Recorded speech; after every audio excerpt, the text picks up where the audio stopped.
Tonight's presenters are Professor Bradford DeLong of UC Berkeley and Professor Gregory Mankiw of Harvard University. They are both among the world's leading experts on macroeconomics, yet they hold different receptions to Piketty's work and the concept of inequality. Very smart people sometimes do disagree. The format for tonight's event is straightforward. Each presenter, beginning with Professor DeLong, will present their general remarks regarding our selected topic for approximately 25 minutes. Following both presentations, we will have an equal period of time, 25 minutes, for questions and answers from the audience. Again, I really hope that you enjoy your dinner and our presentations. With no further ado, I'd like to introduce Professor J. Bradford DeLong, the Professor of Economics at UC Berkeley, and was Deputy Assistant Secretary for Economic Policy of the U.S. Treasury during the Clinton administration.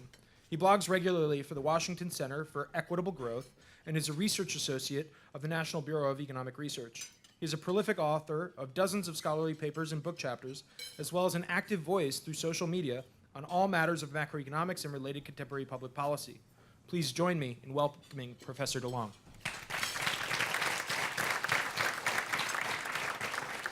All right, thank you. Whenever I come here, especially in the fall, I'm reminded of what a great university Brown is.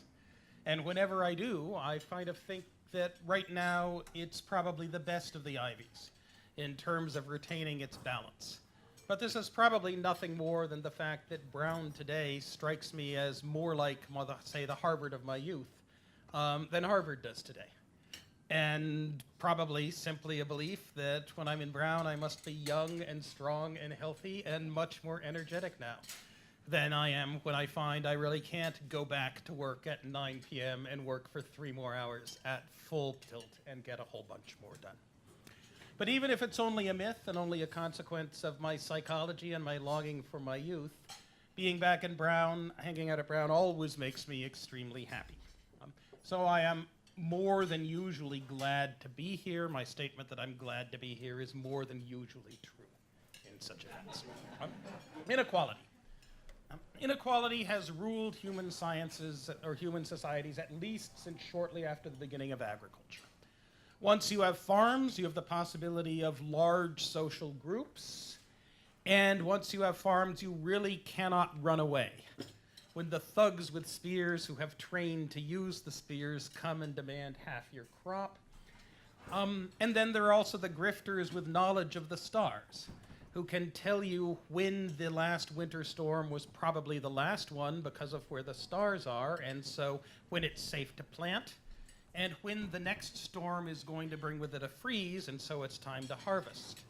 The grifters with knowledge of the stars and claimed access to the will of the gods are at least significantly useful, but so are the thugs with spears in protecting you against other thugs with other spears who don't want to nurture you and keep you around alive and growing their crops, but instead would definitely want to smash, grab, and run away.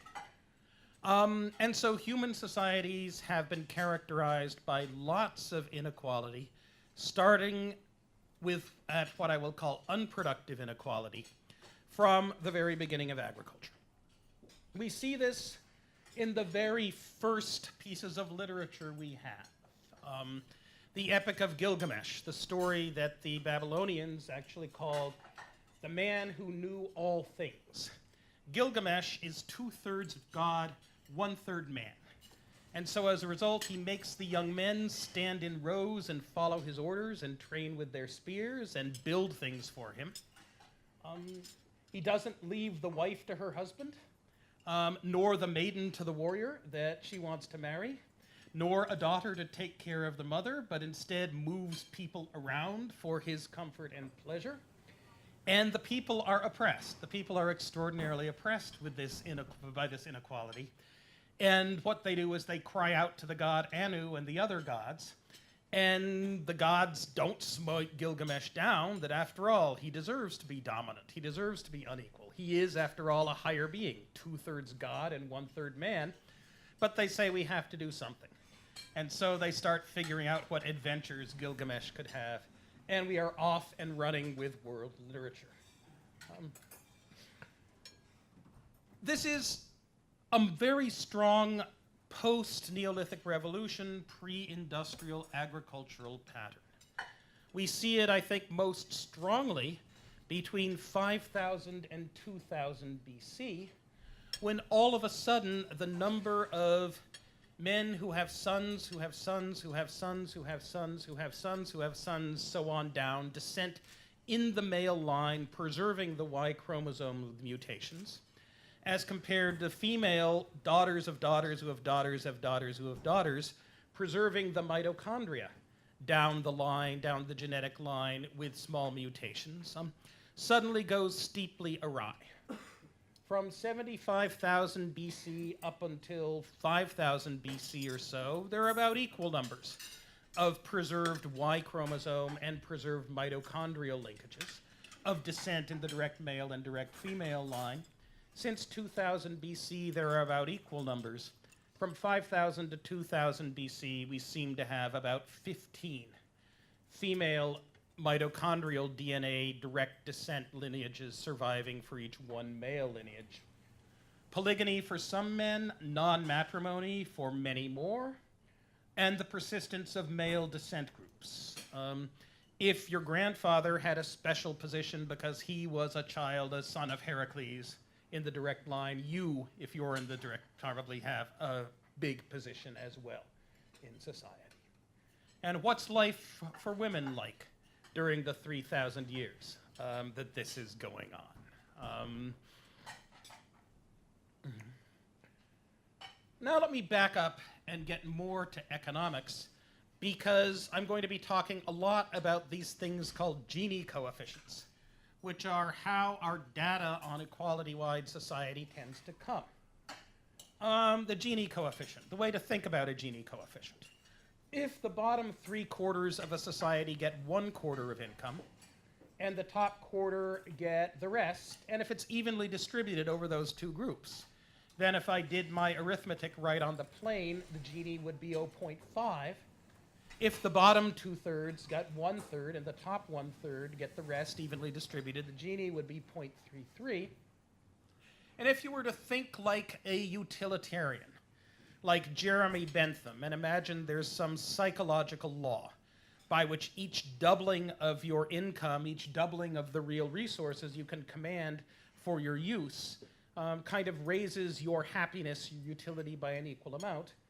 A move from a Gini of 0.5 to 0.33 would have as much effect on the social welfare function, would do as much to promote the greatest good of the greatest number as a 30% boost to everyone's income. Which means that movements in inequality are a substantial deal for a society. They're nothing like the huge deal that the first and second industrial revolutions have been, the thing that has left us today between 10 and 40 times as well off, depending on how you do the math, as those who preceded us here at the southern edge of New England back in 1650, so that compared to a 10 to 40-fold multiplication in material wealth, a 30-fold difference, it's there, it's not huge, but it is an important part of how a society works, especially given that we expect somewhat slower growth in the future than we've seen in the past. Now, the pattern established in the era of Gilgamesh persisted, except for the dominance of polygyny, or at least of male descent groups that survived over time because of long historical persistence. Survived up until 1800 or perhaps 1850. That agrarian age economies were.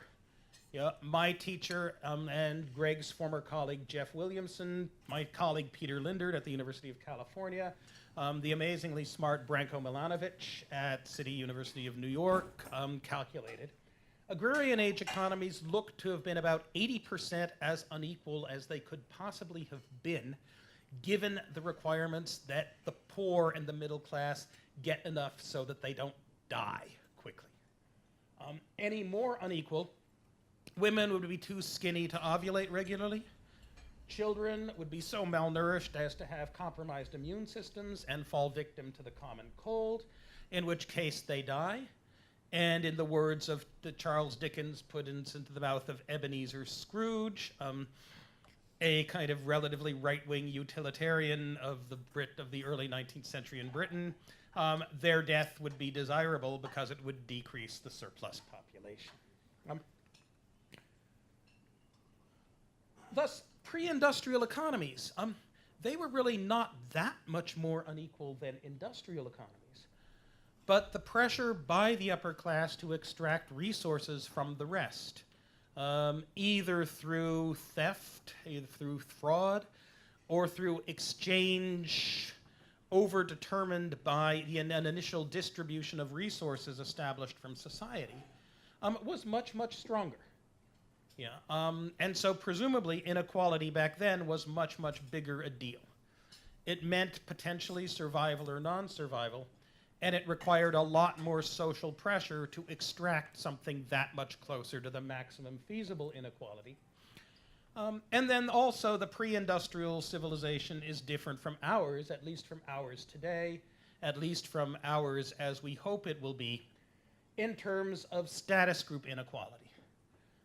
The position of women, the position of subordinate castes, whether divided by ethnicity or by access to education or by anything else, the position of slaves, that whenever Jeffrey Williamson and Peter Lindert try to talk about how America in 1775 was a relatively equal society because the top 1% had only 8 to 10 times the average rather than the 15 to 30 times the average that we saw in Western Europe at about the same time, I want to say no, no, no, and I want to ask, would Thomas Jefferson's slaves agree with you? Would George Washington's slaves agree with you? Would James Madison's slaves agree with you? Whatever you think of the situation at the time of the start of the Industrial Revolution and the coming of the first Gilded Age, the period before World War I, saw a stabilization of inequality in at least North Atlantic societies at about the level we have today. Then, starting with the Great Depression and continuing on through the 1980s, we have this era in which inequality drops substantially, in which we do move from 0.5 to 0.33 in the Gini coefficient in Britain, which I said, if you're a naive, stupid philosophical utilitarian, although real philosophers don't take stupid utilitarianism seriously, is about the equivalent of a 30% boost to well-being. In the US, it's considerably less. Now, across the North Atlantic, or at least across the English-speaking North Atlantic, it's not so clear. We're going back to the old Gilded Age pattern, and we look forward to what's going to happen in the future. We've seen this starting in 1980, in which the 10th, right, which are not a constant group. Over the course of your lifetime, a quarter of people will spend at least 2 years in the top 10th of the income distribution. So thinking of the 10th as a static group and the rest of us as the 90% as the rest isn't quite right. And indeed, most Brown students will be in the 10th for at least half of their working years. I've been in the top 10th since the year I actually stopped being a lecturer at MIT and actually got my first real assistant professor job, in which I worked less hard than I had as a lecturer at MIT and had 4 times the money. But still, what the 10th did for us, for the rest of us in 1967, we're paying them half, or the rest of us are paying half of output to them to do it today, rather than 35% or so. That's a substantial shift. That's a shift down from 65% to 50% of the total production for the other 90%. That bites to some degree. And we can divide the 10th. When we divide the 10th, we see it's really the top 1% that has benefited extravagantly from the changes in inequality we've seen since 1980 or so. That the rest of us, those who aren't in the top 1%, or I should say the rest of you, I can't claim to be out of it. It starts at about $500,000 a year in household income right now. You used to pay 10% of income for being bossed around by and benefiting from the skills and ideas of the top 1%. Now you're paying twice that. Now you're paying 20% of output for the privilege of having us around. Are we really twice as productive and twice as useful relative to you? Well, most of you will find out, because most of you will join the 1% at some point during your lives. It also isn't a completely static thing, but the chances of your rising from elsewhere in the society and being the top 1% and reaching the top 1% are materially lower in the United States now than they were in the United States around 1900, and perhaps than they were in Europe back then, although that's not so clear. We don't really have good enough data to say a good deal. And then there's the overclass, the top 0.01%. Yeah, the 15,000 households at the very top of the American income distribution, which turns over, but which turns over once every 15 years or so on average. The people who together we used to pay 1% of what we produced for what they did. Now we pay them 5%. We're paying them on average $60 million a year each for whatever they do. Is that worth it? Could we have a better society in which we took more of that money and distributed it around to the rest to do other things?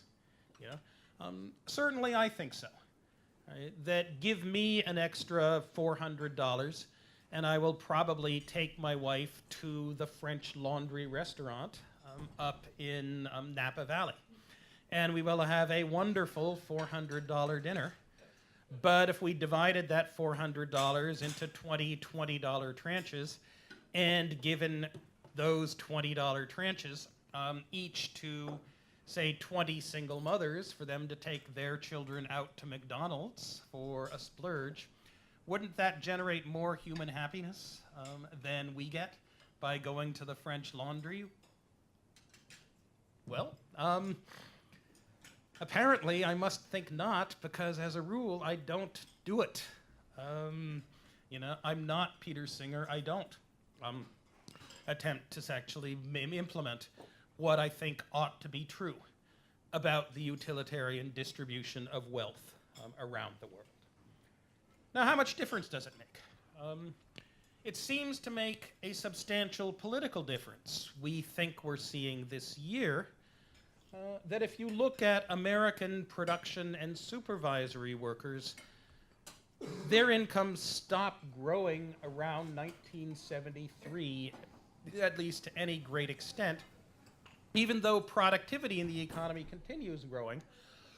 About half of this is that productivity has been growing more slowly in the economy as a whole since 1973 than it was before. A small part of this is because the terms of trade between what we produce in general and what the non-rich consume have changed. That it's things that the rich differentially consume, right? Of which I suppose this is the leading example.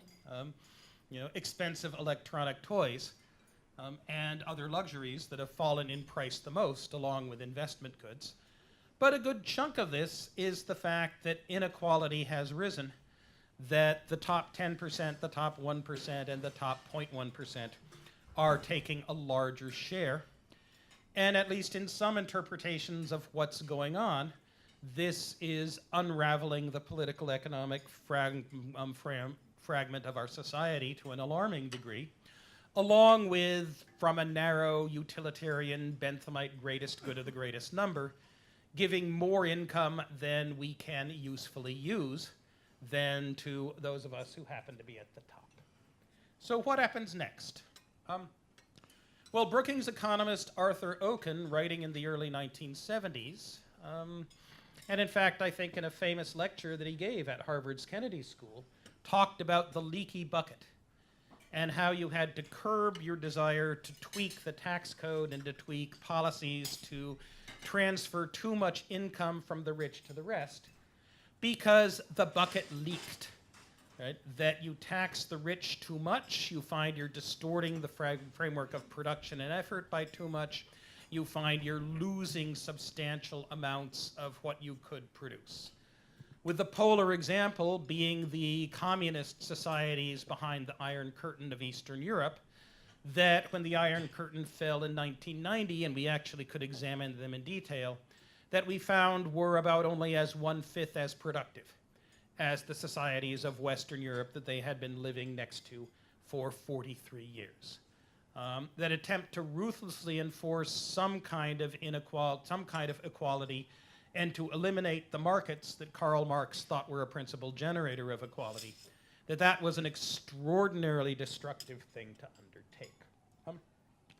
On the other hand, if you want to say that moves toward redistribution to the poor reduce the incentives of the rich and non-rich to work, higher inequality gives the rich more power and more of a stake in rent seeking as well.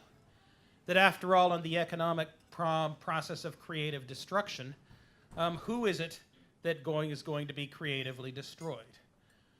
Sam Walton made many fortunes, made the second biggest fortune ever earned in America by figuring out that the coming of containerization and of modern information technology would enable big box Walmart to successfully outcompete the downtown stores of small town America, that their added convenience would not outweigh the fact that he had a much more efficient value chain and enormous economies of scale in transportation and distribution.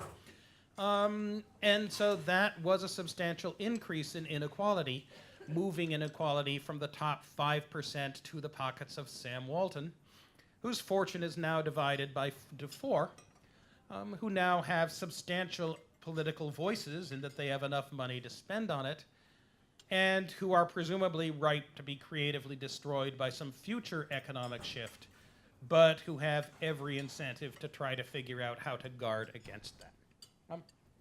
And here we get to Thomas Piketty's argument. And the way I think that Thomas Piketty should have written his book is that he should have started out by saying that there is this iron law of history since 1500 in the North Atlantic, that the rate of profit is always 5%, that land and businesses are always valued at 20 years earnings, more or less, or 20 years projected earnings. That seems to happen when the wealth-to-income ratio is high and when the wealth-to-income ratio is low. In something like the age of social democracy, the period between 1930 and 1980, the rate of population in the North Atlantic is growing at 2% per year, that productivity growth is growing at 2% per year, that conspicuous consumption, philanthropy, taxes take about 3% of the capital of the rich every year. And that means that old capital get eroded, right? That the economy is growing at 4%, but old wealth is only growing at 2%. So over time, it becomes less and less salient as a share of the economy. And so as a result, the rich are comprised of a mix of inheritors on the one hand, the lucky on the other, and the skillful value-adding entrepreneurs who have exploited enormous potentially new sources of value on the third. By contrast, in a Gilded Age, population growth at 0.5% per year, productivity growth at 1% per year, maybe conspicuous consumption, philanthropy, taxes less at 2% per year, old capital at 3%, the economy growing at 1.5% per year. Heirs become more salient over time. Old capital becomes more salient over time in the economy. And as it becomes more salient, it has a bigger political voice and is able to engage in more rent seeking in order to keep things the way they are. That is the force that drives the constancy of the rate of profit at 5%. And when we think about inequality, we need to deal with that. Now, economists overwhelmingly do not think that way. We, by contrast, tend to follow John Maynard Keynes. We think that if there's more capital, if there's more wealth out in the economy, well, wealth is absolutely useless without labor to assist it, put it to work to operate it. More capital means there's fiercer competition for workers, And so you'd think the rate of profit would fall, that when the society is totally awash in capital, that workers would be able to strike better bargains in the market. And so the rate of profit would fall substantially and would fall by more than the total mass of capital, at least capital owned by heirs and heiresses, declines. And this is what Keynes called the euthanization of the rentier. He looked forward to a world in which there was more and more capital accumulation, yes, in which the rich and the super rich were richer and richer, yes, but in which the rate of profit had fallen so far that even though the rich had a lot of wealth and so could direct a lot of labor into areas they thought was productive, they would not be taking a more outsized share of income from the rest of society than they had in other ages. The thing to say about Piketty is that his argument is much more a story about Europe than about America. That Europe is the place with zero population growth. Although if Donald Trump has his way, America will suffer negative population growth to the tune of 12 million over the next 4 years. Europe is the place with less dynamic entrepreneurship, with more limits on, say, the opening of big box stores, and with less creative destruction. That America's rich are overwhelmingly entrepreneurs and super income earners who vary from artists like Bruce Springsteen, people like Oprah Winfrey, who used to, in a previous era, would only have been able to leverage her extraordinary skills at bringing interesting gossip to your attention over an audience of 4 people over her back fence, rather than 40 million, and yet who has enriched the lives of millions who have been watching the Oprah. And other super income earners, including financiers, some of whom, for reasons I can't understand, persuade people to pay them 2% of their wealth every year to manage their money, and yet as a group do not do any better than if you'd simply bought the Vanguard Index Fund and done nothing else. That is the story. It may be apocryphal, is that Fidelity tried to do a study of what people with Fidelity accounts did the best, and the answer was those who had forgotten they had a Fidelity account. And so never. I've never been able to run this down, but it's too delicious not to repeat. Big picture evidence on which dominates. Which way is the bucket leaky? Are a richer rich a sign that entrepreneurship and enterprise is more strongly rewarded and so growth is faster? Or are they a sign that there's more rent-seeking going on and more restrictions on the creative destruction process? The kind of thing that makes my house in Berkeley, California, now worth $1.5 million because it is 1 mile north of the subway and 1 mile south of the university. You can walk to both, and the city of Berkeley isn't letting people build anything else in the neighborhood. Such a house in, say, Houston would cost $400,000. In Cleveland, it would cost $150,000. Same 2,800 square foot century-old arts and crafts house with its original woodwork. And yet the rich rent-seeking homeowners of Berkeley, it's very difficult when you stand up at city meetings and say we should encourage development in Berkeley. Your neighbors look at you as though you're a strange person. There's basically no pattern. Think that redistributing income either way, at least at the margin, at least where we are, will have a big effect on economic growth. History isn't on your side, no matter which side of that you pick. So what happens next? Well, we really do not know. The bucket is leaky. The rate of capital since 1700 does indeed seem to have been stuck at 5%. There are bunches of factors making for slower growth, and there seems to be less of a taste since 1980 for high progressive tax rates. If those trends hold, then indeed we do have Piketty world in which heirs and heiresses grow in their salience in society. If those don't hold, or if we collectively make them not hold, or if Piketty is wrong and capital and the rich who seek to restrict creative destruction are unable to keep capital from competing against itself and so forcing the rate of profit down, then we won't. It's in our hands. But maybe I should step back by saying that I have assumed throughout this, right, position 2, right, the utilitarian view, that inequality is a bad thing unless justified by faster growth, because each doubling of each individual's income contributes the same amount to the social welfare function, contributes the same amount to adding to total societal happiness as any other doubling. And because it's cheaper to double the income of the poor than the income of the rich, we should focus on redistributive policies, at least at the margin, that do more for the income of the poor. That's just position 2. Position 1 is that we decide on what the distribution of income would be for good reasons, because we are a democracy, and that economists should focus on figuring out what should maximize wealth, and say that the rest is a political value choice, and that we have no standing, that there is no place to stand, no lever with which we can quarrel with the political choice that the members of a democracy make. They are the sovereign people. They have a sense of their own collective interests. Or you can go further in the utilitarian direction, than the utilitarian direction. You go to the Rawlsian and say that if there's anyone in a society who is poorer off as a result of inequality, they have a legitimate beef.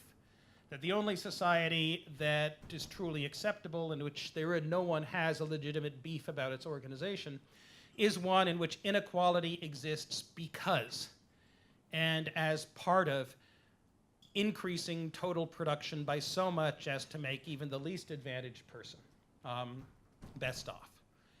There are also theories that inequalities are justified when they reward the worthy, with the worthy ranging from the descendants of the Franks who conquered the Gauls in 450.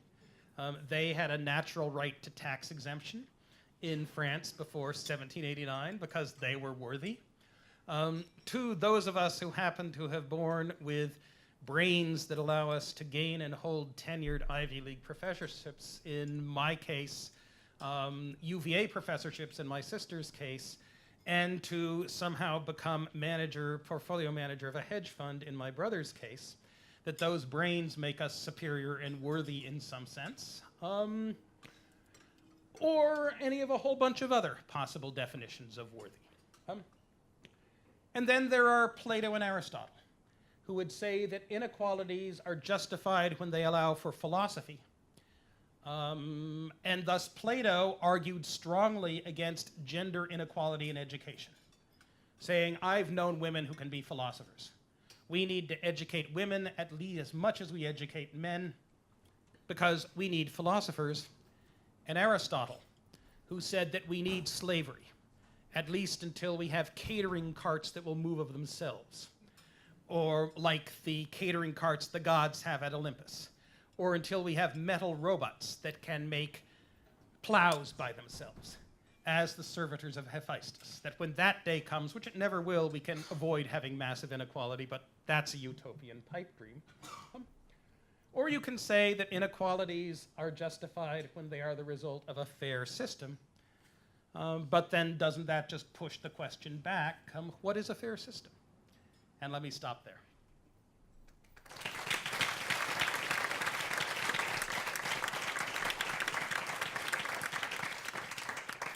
Our next speaker this evening is Professor Gregory Mankiw, the Robert M. Barron Professor of Economics at Harvard University. Professor Mankiw is also a prolific writer and a regular participant in academic and policy debates. His authored textbooks, Principles of Microeconomics, and his intermediate level text, Macroeconomics, are amongst the industry standards, selling millions of copies in dozens of languages around the world.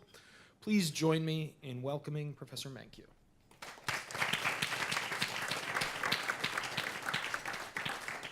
Thanks so much. It's great to be here. I'm going to go back not quite as far as Gilgamesh. I'm going to sort of focus on the last 100 years or so. And what I want to do today is do three things. I want to talk to you about what the facts are that I want to try to explain. I then want to talk about some of the economic forces at work to explain these facts. So I'm really going to go through hypotheses.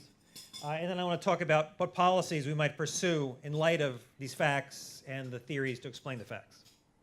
So let's start off by looking at facts.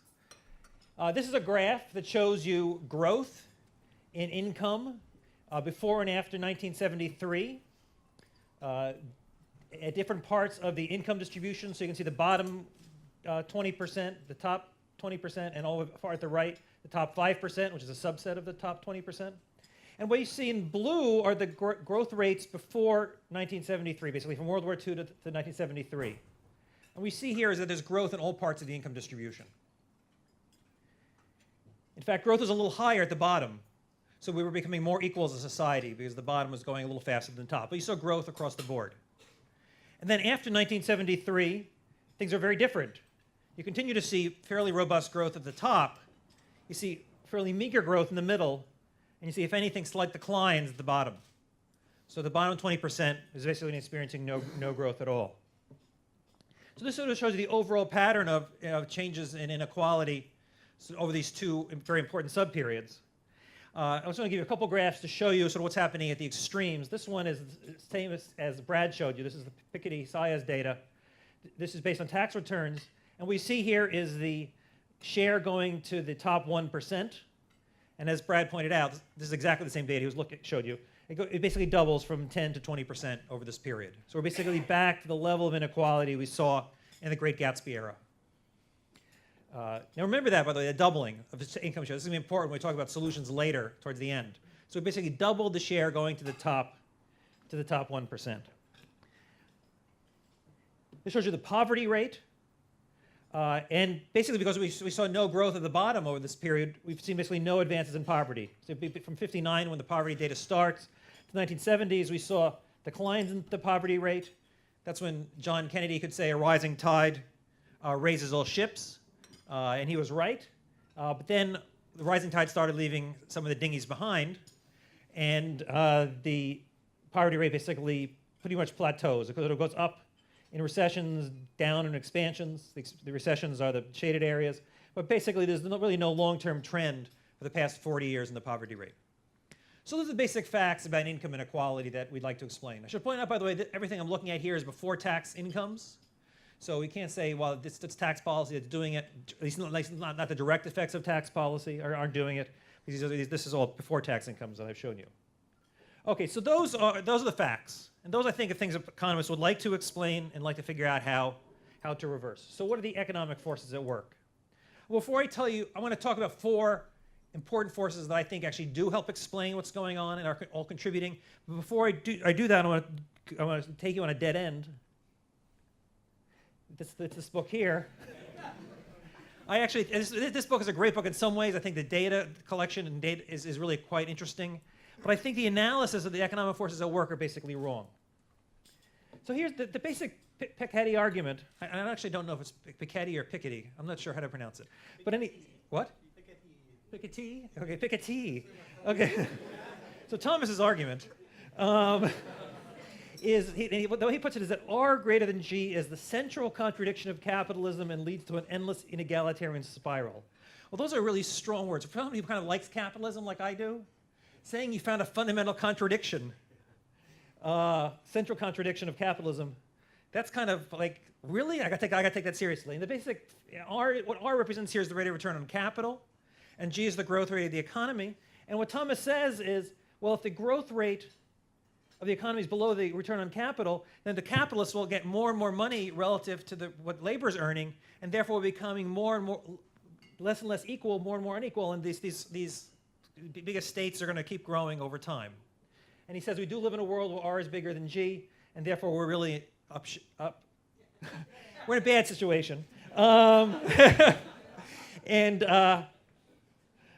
therefore what we need in its conclusion is a tax on wealth, a progressive wealth, global wealth tax. Once it's done at the global level, it wants the UN to do it because otherwise the rich will just move to some low-tax country. Wants the UN to have this progressive global wealth tax. Otherwise, so we don't end up in this endless inegalitarian spiral. Well, I think there's so many reasons why that's wrong. I'm just going to give you 3. And then I'm going to, in fact, my first attempt at these slides, I didn't even mention this book, but then I realized I saw the announcement that went along, and I was supposed to talk about this book, so I added this slide. Okay, so why is that wrong? Well, R is the rate at which wealth accumulates for the wealthy under 3 assumptions. 1, they never spend any money. 2, they only have one child each, so their money gets passed on to that one child. And 3, there's no taxes on capital. But we know all 3 of those things are false. First of all, the wealthy do spend money. This is conspicuous consumption. You know, they fly around in their private jets. They have fancy cars. They give money to Brown University to build buildings in their name. There's all sorts of ways that sort of you could conspicuously spend your money, and they do. So all that spending sort of dissipates their wealth over time. Secondly, they procreate. They typically have 2 children on average. So that means every generation their wealth gets halved. They give one to one and one to the other. We don't have primogeniture in this country. Typically, people just split their assets among their kids. And so they all have 2 kids on average. And then it's going to get halved every generation. And then we have taxes on capital income, both on ongoing capital taxes and also an estate tax. So, and I did some back of the envelope calculations for a paper, and I concluded that to get this endless inegalitarian spiral, you don't need R bigger than G. You need R to be bigger than G by about 7 percentage points per year to offset these 3 forces. And that's just probably not plausible. Secondly, it's probably not true that R is really big right now. I mean, Brad has a pretty good summary of Thomas's book. It's probably not true that the return on capital is exactly 5% right now. In fact, if you look at anything now, people are worried about really low rates of return, right? Real interest rates are basically 0. Price earnings ratios are very high. So this idea that we're still in this world of 5% rates of return is fairly unlikely. And finally, even if this is true, this is really a story about what might happen in the future. If you understand what has happened in the past, it's really not about anything about this. Because the inequality we're observing is not about inequality between capital and labor. It's inequality among different laborers. It's inequality between the highly compensated and the low compensated. And I think Thomas admits this. And so even if you sort of find a story, it's really a speculative story about what might happen, not a story about what has happened. So I want to talk about what has happened. Okay, so what are the forces at work driving income inequality over the past 4 decades? Well, this is actually the book that everybody should be reading on income inequality, not the Piketty book. This is the book by 2 of my Harvard colleagues. It's The Race Between Education and Technology, Claudia Goldin and Larry Katz. And they have a fairly straightforward story about what's driving inequality. Their story is that technology tends to favor skilled workers relative to unskilled workers. New technology is used by skilled workers, and it tends to replace unskilled workers. Okay, I recently went to a restaurant at Toronto Airport a few weeks ago. And one thing I always thought of is, there's some unskilled jobs that can't be replaced. And I thought like being a waiter is one of them. But it turned out they had, this Toronto restaurant had replaced 2 out of the 3 jobs waiters do, right? What do waiters do? They take your order, they bring you your food, and then they let you pay. Well, this restaurant at this airport had an iPad at every single table. You ordered your own food. The waiter did come out to give you the food, and then you paid with a machine with your own credit card. So the 2 of the 3 things had already been replaced for waiters. And similar, we're seeing throughout the economy, automation replacing a variety of unskilled workers. So that tends to depress the demand for unskilled labor. That tends to increase inequality. The other side of the coin, though, is education. Because what education does is turn unskilled workers into skilled workers, right? That's what the purpose of places like Brown and Harvard are, right? Turn unskilled workers into skilled workers. And according to Goldin and Katz, what inequality is being driven by is this race between education and technology. Technology making us less equal, education tending to make us more equal. So here's a picture from Goldin and Katz's work. This shows you years of schooling by year of birth. And what you see here is that it's constantly gone up over time. If you were born in 1870 or so, you probably have about 7 years of schooling on average as an American. Now it's closer to 14 years of schooling. But notice it has slowed down. If we had continued along the previous trend, the typical American would have a couple years more schooling today than, in fact, they do. And it's a slowdown that, according to Goldin and Katz, is what's driving higher inequality, slowdown in educational attainment. Here's another picture that's consistent with that story. This is from David Otter. This shows you the change in earnings since 1963 by educational attainment. And it's men on the left, women on the right. The story's not that different. And what do you see? You see for people with only that are high school dropouts, for men, you see wages have fallen a little bit. And they've increased for women, but by only about 20% over this very long period of time. People with a high school degree have done better. People with a bachelor's degree have done better still. And people with a graduate degree have done the best of all. So for those undergraduates here, be thankful that you're here at Brown. But think about graduate school too. Because as you can see, you do even better with a graduate degree than you do with just a college degree. So this is consistent with the Golden and Cat story. The inequality has lots to do with education. There's been a growing gap between what's happening to earnings of people with high skills and people with low skills. Globalization is another thing that's contributing to this. I don't think this is the main thing going on, but I think it is one of the things going on. When we trade with other countries, we tend to import goods and services produced with low-skilled, relatively unskilled labor, and we tend to export things produced with relatively skilled labor. We import, say, T-shirts from China, and we export, say, textbooks from Harvard. And that's a driving force increasing income inequality. Okay, so I think, and indeed, there's a lot of parallels between changes in technology and changes in trade. I think it's something that I talk about when I talk about globalization. So I think it's a contributing factor, much in the same way that the race between education and technology is. Superstars. The famous paper by Sherwin Rosen, about 20, 30 years ago, talks about the economics of superstars. So here's an example of a superstar, Robert Downey Jr. I'm sure many of you saw The Avengers. It's a great movie.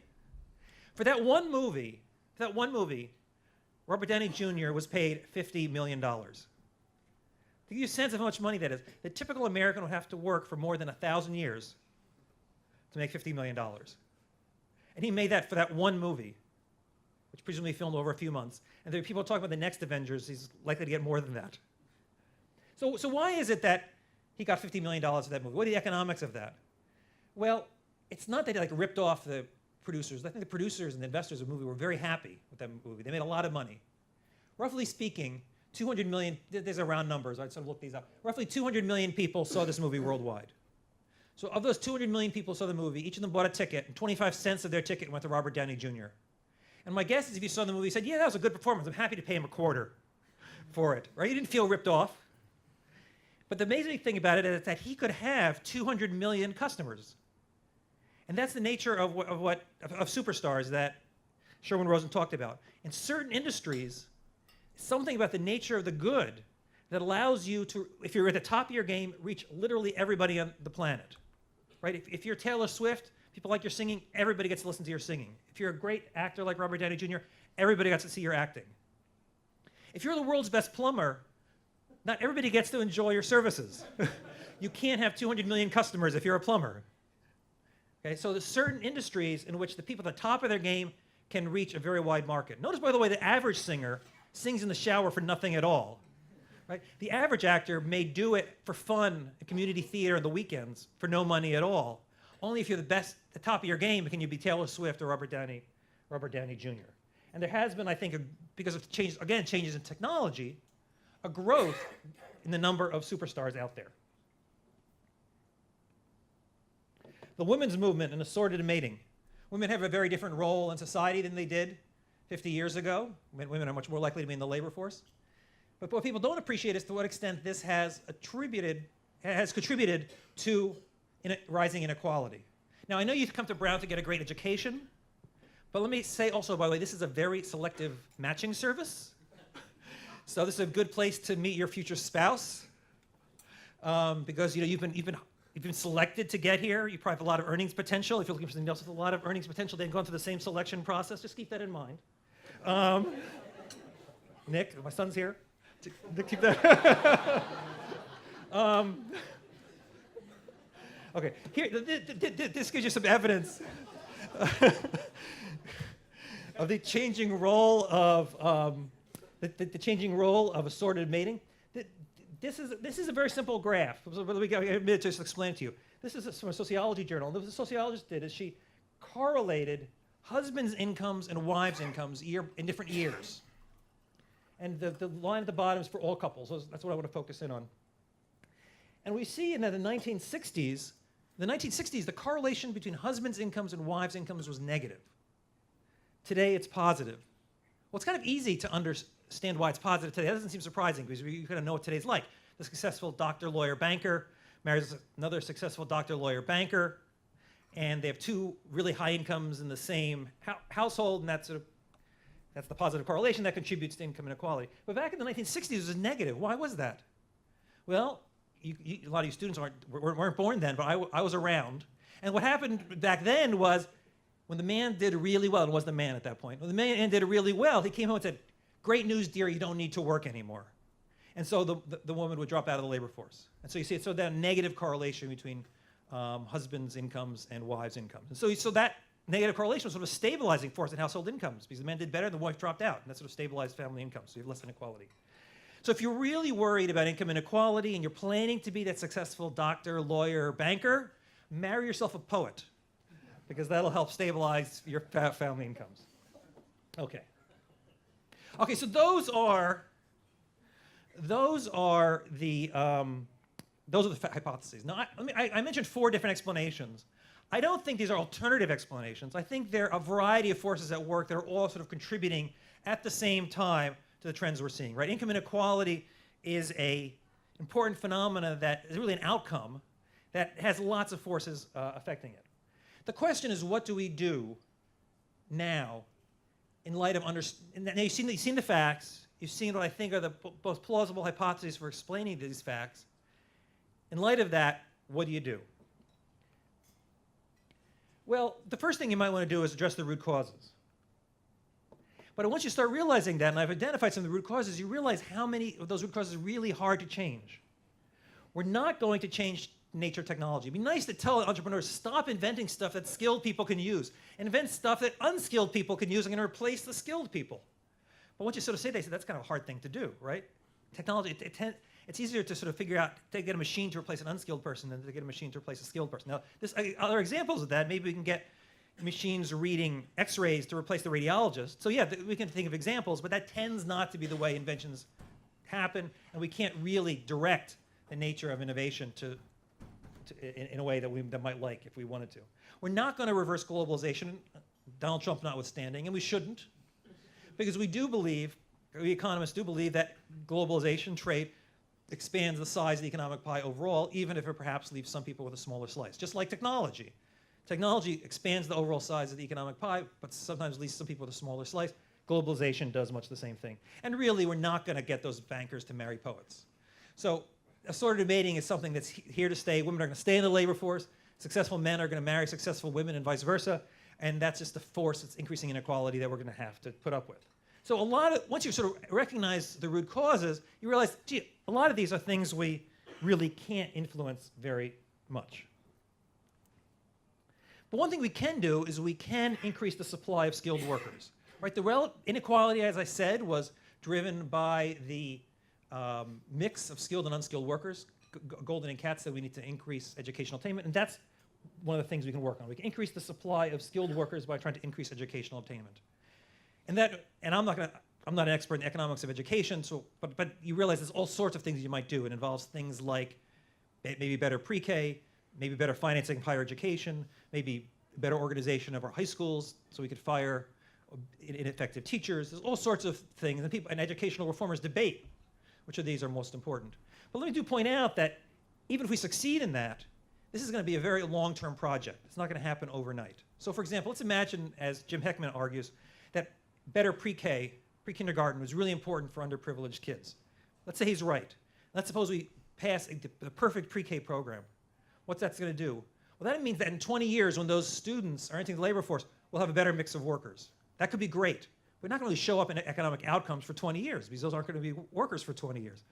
So we have to be very patient if this is the route we're going to take. And maybe we need to be patient. After all, this increasing inequality, as we saw, unfolded over several decades. So maybe it'll take us several decades to unfold it. So educational attainment is maybe the way to go, but it does require a large degree of patience. There is, by the way, an easy way to increase the supply of skilled workers, and that's just let them in. Let in as many skilled workers as want to come. And to be honest, I've never understood why it is that we don't have an open door policy for skilled workers. If a foreign student, for example, goes to a place like Brown, gets an advanced degree, and wants to stay in the United States, we should say thank you. We should give them the green card as Chris Paxton is handing out the diploma. They take the immigration and say, here's the green card, please stay. So I think the unskilled immigration raises a whole host of more complicated issues, which I'm not going to get into here. But skilled immigration, I think, should be a no-brainer for us as policymakers. Now, the alternative to treating symptoms, treating the root causes is to treat the symptoms, and that's what I want to talk about now. Everything I talked about was the inequality before tax incomes, and there is actually a gap between before tax incomes and after tax incomes, and that's the tax system. And so therefore, a lot of the debate over income inequality, the policy debate, is over tax policy. So let me just talk about that just a little bit. This shows you tax rates by different parts of the income distribution. This is all federal taxes, as estimated by the Congressional Budget Office. On the right, you see the tax rates under the current tax law, which was passed in 2013. So the top 1% pays 33% of their income in taxes on average. The middle class, defined here as the middle three quartiles, pays 13%, and the lowest quintile pays 3%. You can see that we have a progressive tax system. Higher income people pay higher taxes. You can see that the degree of progressivity changes over time. So you can see, like in the 80s, when Ronald Reagan was president, the taxes in the top 1% fell. You can see that under Barack Obama, the taxes on the top 1% rose. And now we have a tax system that's pretty much been as progressive as we had during this period, since 1979, which is when the CBO data starts. But I don't know, I'm not going to sit here and argue whether Barack Obama's tax policy or Ronald Reagan's tax policy is better. But I do want to point out something that I think is pretty important. Notice the difference between Barack Obama's and Ronald Reagan's tax policy. It's basically about 6 percentage points for the top 1%. So there's about a 6 percentage point difference in sort of this very progressive tax system we have now versus the less progressive tax system we had at the end of Reagan's term. 6 percentage points. Remember earlier I said that the income share of the top 1% has doubled. It doubled.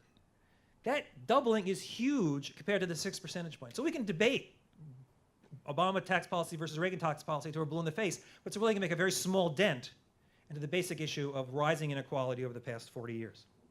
Having done that, I'll talk a little bit about how we might think about tax policy. Brad did a great job of talking about utilitarianism. Actually, this is the famous book that he mentioned, Inequality and Efficiency. You can even see the picture of the leaky bucket there. The first thing to say about, if you think about the optimal tax system, it's not just an issue of economics. It's largely an issue of political philosophy. You can't really say what the optimal tax system is just from economics alone. You have to take a stand in political philosophy. Economists normally, when they do this, the whole literature on optimal tax policy, economists normally just adopt utilitarianism. And it's not because economists have thought hard about all the philosophical objections to utilitarianism and found them wanting. It's that it's really convenient to adopt utilitarianism because utilitarianism basically says setting optimal social policies is maximizing subject to a constraint. That's what economists do. We maximize subject to constraints. That's what our tools are useful for. So if political philosophy is just maximizing subject to constraint, great, we can be political philosophers too.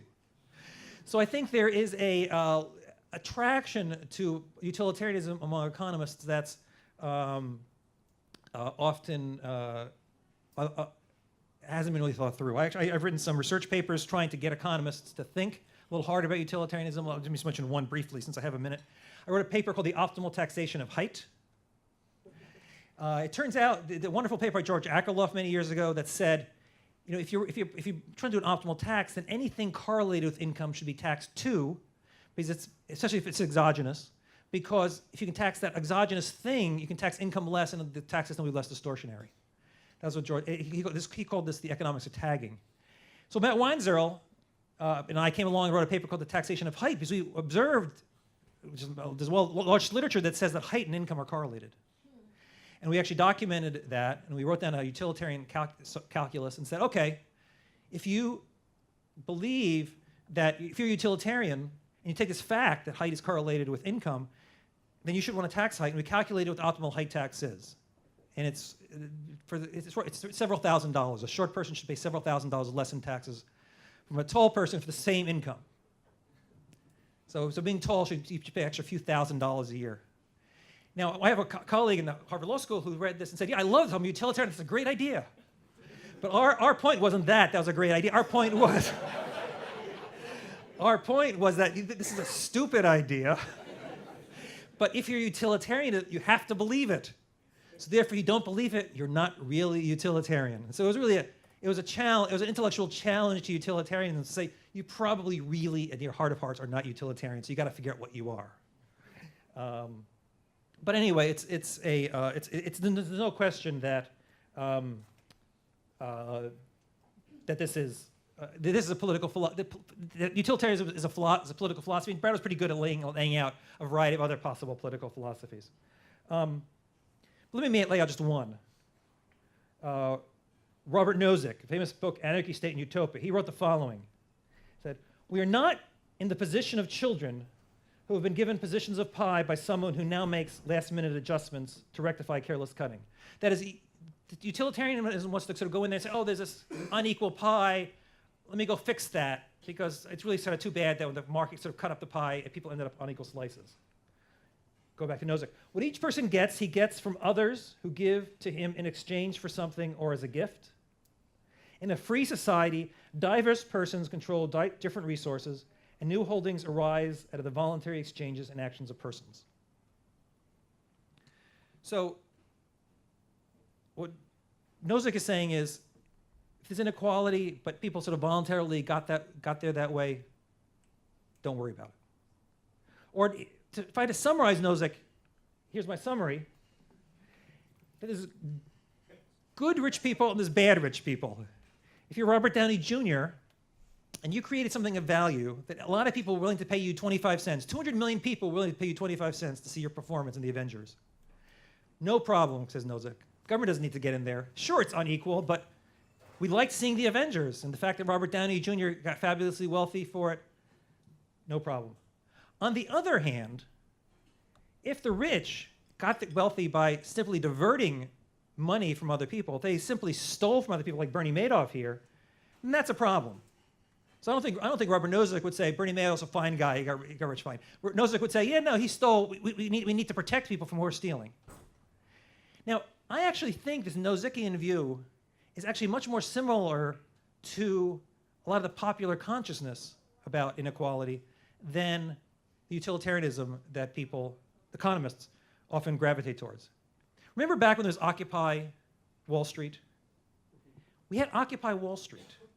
We did not have Occupy Hollywood, Occupy Silicon Valley, Occupy Major League Baseball, Occupy Taylor Swift. Nobody complained about those people getting rich. They complained about Wall Street getting rich. Why was that? Because they thought that those people on Wall Street were getting rich kind of like Bernie Madoff. Maybe they didn't actually get to go to jail, but a lot of the Occupy Wall Street people thought they should. And in the aftermath of the financial crisis, you can kind of understand where they're coming from. Now, I don't actually agree with them. I think a lot of people on Wall Street do useful things for society. But the sense that something was wrong, that people were getting fabulously wealthy in a way that wasn't creating value, was, I think, the sense that a lot of Occupy Wall Street people had. And I think to the extent that I or Robert Nozick shared that perspective on Wall Street, I think they would have come to a similar conclusion. So here's the question I want to leave you with, which is the typical rich person more like Robert Downey Jr., where they create value? Or are they more like Bernie Madoff, where they're just diverting value to other people? That is not a question of political philosophy. That is a question of positive economics, but not an easy one to answer. Let me leave you finally with one last thought in concluding. People are worried about inequality. People are worried about too many people in poverty. I understand that, and I think those are valid concerns. But suppose you are a person living at the poverty line in the United States. If you're living at the poverty line in the United States, you are poorer than 85% of other Americans. But you are richer than 85% of people in the world. So even a person at the poverty line is, by global standards, doing well just by virtue of living in the United States. So if I had to put this conclusion on a hat, it would say, make America grateful again. Thank you very much.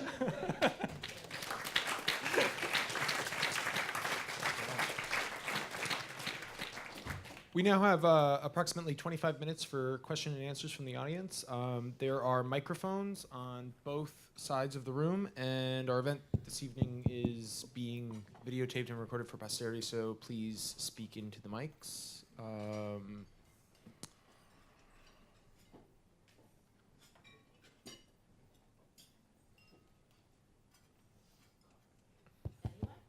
Go for it. All right, so just, hi.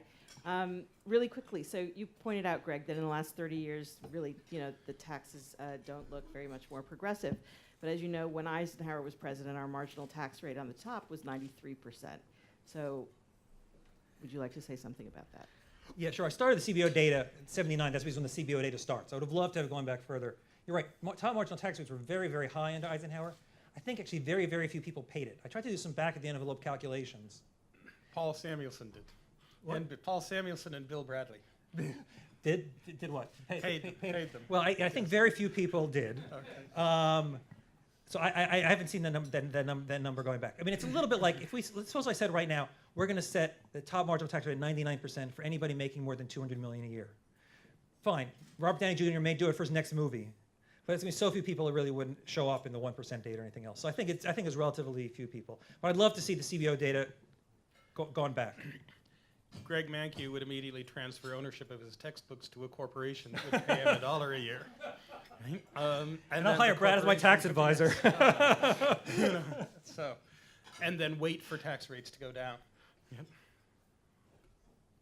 Hi, thank you guys both very much for being here. It was a great talk. I'm curious to know what you both think of Larry Summers' secular stagnation hypothesis. It seems pretty relevant, especially given that both of you talked about both the political and structural causes that might be driving inequality.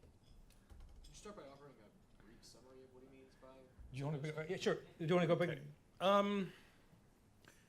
Larry Summers' secular stagnation hypothesis is that over the past 15 years, the supply of savings in the world has grown because of the industrialization of the global south and desire of people there to save more, because of increasing inequality in the global north, which produces an upper class that has a desire to save more, because of a variety of other factors. At the same time as a reduction in expectations either of the ability to invent new technologies or perhaps of the profitability, the ability to extract money from those new technologies, has fallen.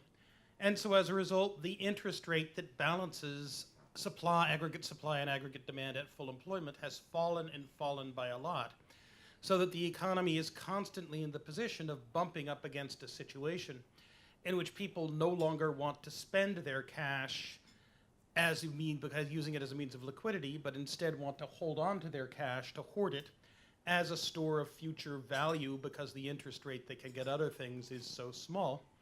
And this poses enormous problems for an economy and for policymakers who want to produce something like full employment that can be fixed or can be treated by a variety of some simple, some complicated, some subtle, some easy, some difficult kind of means. There are some people like me who think it's largely misdirected, that the problem is not a global savings glut or secular stagnation, but rather that when 2007, 2008 came along, people lost confidence in the ability of Wall Street and its partners around the world to adequately distinguish good risks from bad risks, or if they could still distinguish good risks from bad risks, on their willingness to tell their clients which were good risks and which were bad risks. And so as a result, what we have is not an imbalance in savings and investment, but rather a shortage of risk-bearing capacity and a shortage of safe assets that people can hold, confident that the people on Wall Street who issued them will fulfill their promises. So I would be much more focused on trying to fix it by clever and subtle investments or interventions in capital markets to try to raise confidence in the amount of assets perceived as safe in the world economy, rather than thinking that there's a much deeper problem that has to be attacked somehow. But I could well be wrong. It could well be that we face a crisis, at least of our ability in the North Atlantic to get something close to full employment on a reliable basis over the next generation. I'll just add a couple things. I agree. I share a lot of Brad's skepticism about it. I don't think it's fundamentally a driver of inequality, but I think it's a very important hypothesis, if true, about sort of the longer business cycle. But if it is true, the only way it fits into some of this discussion is if you believe Larry's right, it does sort of make the Piketty argument about R bigger than G even more suspect, because part of secular stagnation is not a lot of great investment projects around, which would tend to drive R down. Well, I did turn to try to flag that as economists use R for two things. They use it for the rate of profit and the rate of interest. And we usually think the two are the same because there are lots of interest rates, there are lots of profit rates. We usually think they're in a fairly regular relationship with each other. Since 2007, we've had a very steep divergence between the safe rate of interest on things like German or US long-term government bonds on the one hand, and the rate at which, the hurdle rate at which companies need to see before they invest, or the rate at which stocks are valued on the other, which appear to have stayed much the same. Right, that right now interest rates on safe assets are extraordinarily low, which is why the prices of treasury bonds are so extremely high. And yet there was an article by Justin Lahart in the Wall Street Journal last week, I think, saying that the actual rate of profit in the stock market looks to be not the 4% that Robert Shiller says it is, but more like 5.5% when you measure it normally. And that 5.5% is more or less normal, right? That's what Piketty says has been the rate of profit since the beginning of time. In which case, viewing it as, I think Piketty has substantial problems, but I think his failure to distinguish between the rate of profit and the rate of interest. It's not the rate. Piketty interest rate's not the rate on stock. It's a combination of stocks and bonds, the whole portfolio. So that would be a little lower. Yeah. Let's move on to a clearly planted question. Nicholas? No, I did not. I did not plant this question, but in fact, it scares me a little bit. Okay, I actually have a question for you, which is, you said education promotes equality over inequality, but how do you reconcile that with the fact that the wealthier have better access to better education, which would therefore, in many ways, promote inequality? I think the idea is that the relative wages of skilled and unskilled depends on the relative supply of skilled and unskilled. And therefore, when you create more skilled people from unskilled people, that's going to tend to reduce the wages of the skilled relative to the unskilled and make more equal. But you're absolutely right that one of the challenges we face in terms of increasing educational attainment is to try to allow people who come from poor backgrounds to get access to educational attainment. How to do that is not easy. That's one of the reasons we have a public education system, for example. It's not a perfect system. It's one of the reasons that places like Brown raise money for financial aid. Although I'm guessing if we ask President Paxson, she's going to say we don't have enough money for financial aid. So if any donors are out here want to give her a check, I'm sure she'll cash it. So I think we have mechanisms to try to deal with that, but it's not a perfect system. I'm actually on a panel right now, funded by the Gates Foundation right now through the Urban Institute. And the Gates Foundation basically is asking the question: okay, we have a bunch of money we want to spend. They have tens, 20, $30 billion they want to spend. And one of their goals is to increase mobility from poverty. What's the best way, if you're going to spend $20 billion to increase mobility from poverty, what's the best way to spend it? Education, everything from pre-K up through college, is sort of one of the things on the table, but there's also a lot of other things on the table. And the question of what's the best way to spend the money if you have a finite set of resources is a very hard one, but it's something that this partnership is trying to figure out. Yes, hi, thanks. I appreciated the nod to political philosophy, so let me try to jump into that window a little bit, because in an economist mode, when you think about inequality, it's so easy to think, what is the effect of inequality on the total amount of utility, or what's the effect of inequality on the average amount of utility, or what's the effect of inequality on those with the least? And it's all, what's the effect of economic inequality on the economics of the matter? But when political philosophers, as you both know, think about this, it's not all about that. And even economists typically believe in things like the Bill of Rights, so some basic liberties, which are supposed to be equally guaranteed, relatively non-negotiable. And they just assume those are in place, more or less, when these are. So one way, just to add this ingredient in, this is no criticism of anything you said, but another way to think about how should we think about inequality, why does it matter, when does it matter, is there may be ways in which economic inequality undermine the equality of the basic liberties. So for example, in a Rawlsian setting, for example, if economic inequality gets too great, there's at least a hypothesis that certain sectors of society get to steer the political system.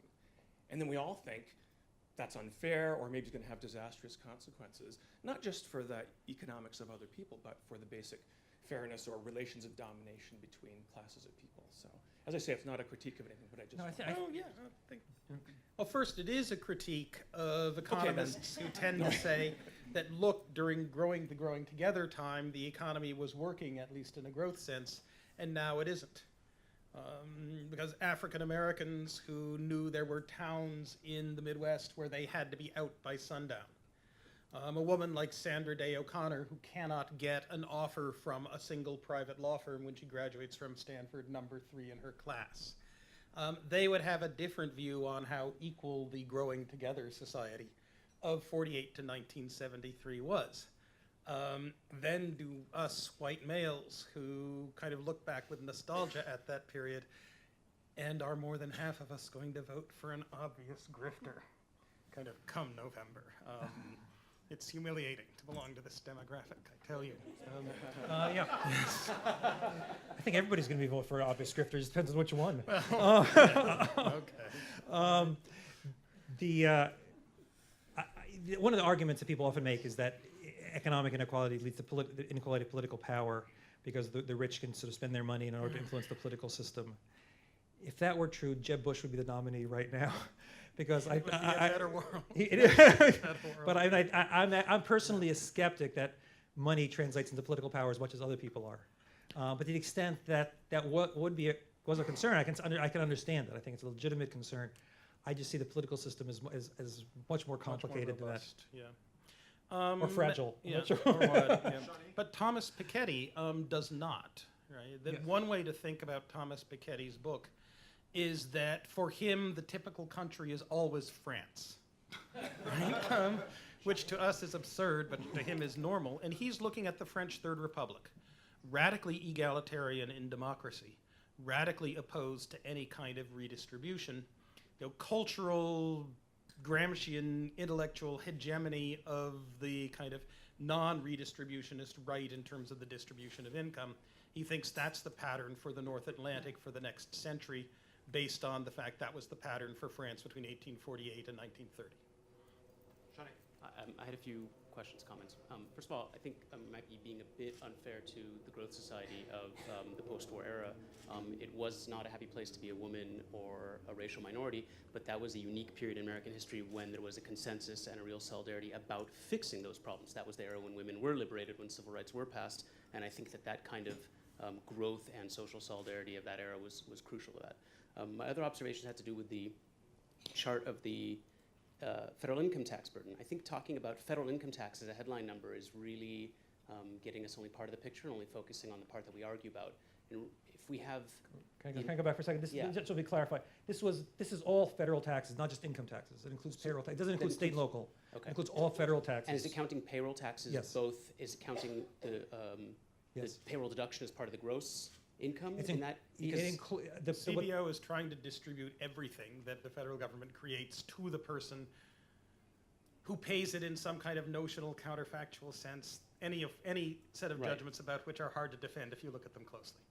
yes. okay, so This then includes payroll taxes. So that was I was unclear on that, and I'll tell you why I was a bit why, at least to me, even now, it doesn't appear to be the case, because in 1983 we see this massive Social Security reform that increases everybody's payroll taxes and payroll deductions. It's not included in the headline federal income tax, and it's a massively regressive form of federal taxation that's not part of the debate on federal income tax, and it's also capped. And the numbers there look suspiciously like the numbers for the income tax rate. That's what I mean.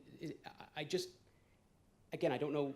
No, I promise you this includes the payroll taxes. Yeah, I think this Okay, is and the deductions, uptick. I though? think this is the uptick from Because I think 83 once to you- 85 Okay. in the lowest quintile number. I think that's where that shows up I as. think that's right. I think Brad's right about that. Okay.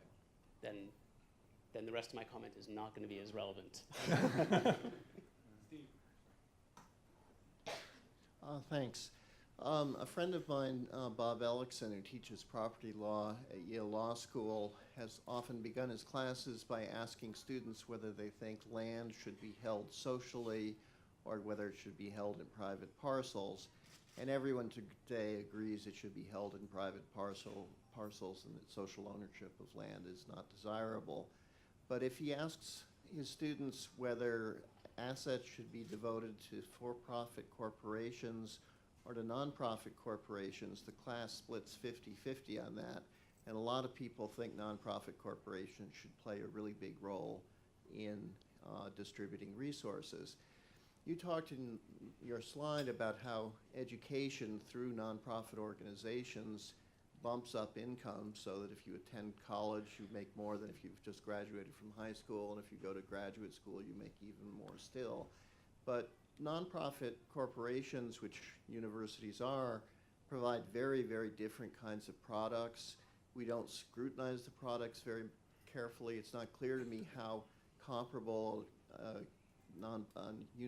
college education or a business school education at one school is as compared to another. So I was wondering if there's anything more that you could say about using education as a way to bump up income. Is there any way we could make nonprofits more productive? Should we be concerned about relying so heavily on nonprofits, given that there are not many consumer inputs or democratic electoral inputs into the running of nonprofits? And in general, how could we reframe our education system so as to do a better job with the people we're trying to educate? Well, those are really interesting questions. On the land issue, I'm guessing the students who liked private land probably wouldn't want to privatize Central Park. No. So I think there is some public ownership of land that a lot of people agree, because they're public goods. Airports. I think universities are interesting institutions. I don't fully understand. I mean, for example, there's been attempts at doing for-profit educational institutions. My sense is it's not been a very pretty picture, and for reasons I don't fully understand. Right. So I think the nonprofit model seems to work really a lot better, and again, I don't fully understand that. We're also in an industry that has fairly little technological progress. Yeah, we have Khan Academy, we can do MOOCs and everything, but the best educational experience from my perspective is a professor and a small group of students around the table talking about something. And if you think about that, that's not really all that different from the technology that Socrates used. Right. So we're in a industry that hasn't seen much technological progress in 2,000 years. So maybe that'll change. Maybe I'll be replaced by a robot in the future. But I'm guessing, actually, that education is going to be a growth industry. We're not going to be replaced. And as people leave manufacturing and other declining employment parts of the economy, going into education is probably, and healthcare are probably the two sectors that are going to grow over time. Will education specialize with a focus on engineering? Well, and that's a good question. I don't.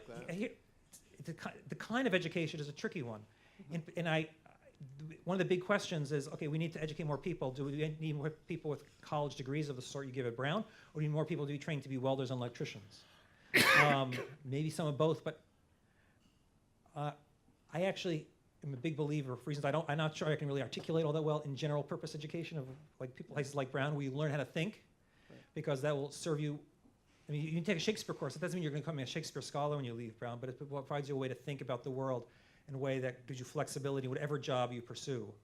And I'm a big believer in more of that, but I'm not sure I can defend that very well. I agree with you on both counts.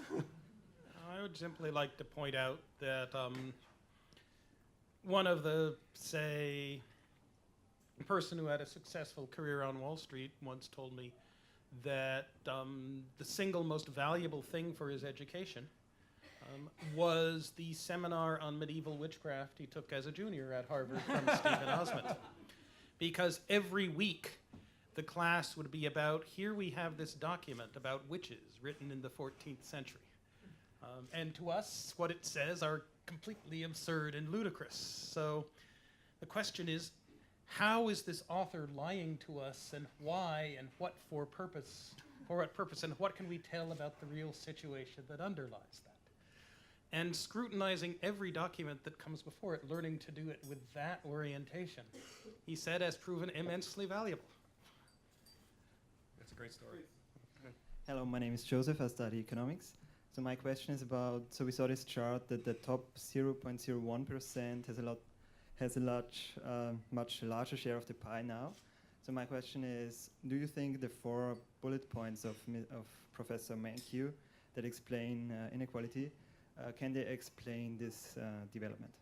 The development by which the CEOs of major corporations seem to have somehow acquired a right to a quarter of the profits of the corporation, at least during the time that they're CEOs, which is something that had not existed before, say, 1986, but seems to be a fairly static part of America since. This is the extraordinary puzzle of American finance, right? That back in the 1950s, we had financial assets equal to maybe 2.5 times a year's GDP, and the rest of us paid finance about 1% of asset value each year for transactions and money management services. Now we have financial assets about 4 years worth about 4 years of GDP, and we pay fees and trading costs and price pressure against ourselves because we all sell at the same time and buy at the same time, which amount to 2% of asset value in an average year. And so finance collects a total of 8% of national product. And yet it doesn't really seem to me that the allocation of capital is much better, or that better companies grow faster, or that any of the intermediate services that should produce faster economic growth overall that we ought to be getting from finance, which is, after all, an intermediate good. It's something to help us in our transactions and our choice of investments, that we should. The problem is that we're doing this voluntarily. It's not as though it's a monopoly. If anything, the coming of Citigroup and Bank of America and Travelers Insurance into the financial market has greatly increased the amount of competition, especially in high finance, over the past 20 years. And yet somehow we've decided we voluntarily want to pay these people more for the services they provide. And yet, as every finance economist will say, the best thing to do if you're a Fidelity customer is to forget you have an account. The best thing to do in general is to buy a Vanguard index fund that has your risk preferences. There's about 15,000 people in that 0.01%. Yes. So it's not really, there's some CEOs there, but it's not primarily CEOs. No, because there's only 3,000 financiers and CEOs. Yes, a lot of finance people. Yes. Who are in the hedge fund industry making money at 2 and 20. I've not looked at the Brown Endowment, but I'll bet you that the Brown Endowment has a bunch of money sitting in hedge funds paying 2 and 20. And you have a smart economist running your institution as they come, and if you have money sitting there, it's because presumably she thinks, or her investment committee thinks, that this is adding value. Now, I don't know if that's true. I sit on an investment committee, a much smaller nonprofit, and I've been trying to get them to put more money in index funds, just like Brad says. And I've been very unsuccessful because the rest of the investment committee thinks that they're going to beat the market. They haven't while I've been on the investment committee. I have most of my money in index funds, so I'm not enriching those guys. But I can't tell you that Brown and Harvard are making mistakes by putting their money there, because all these big institutions like Brown and Harvard do. That concludes the time that we've dedicated to question and answer portions. Join me in thanking both of our presenters.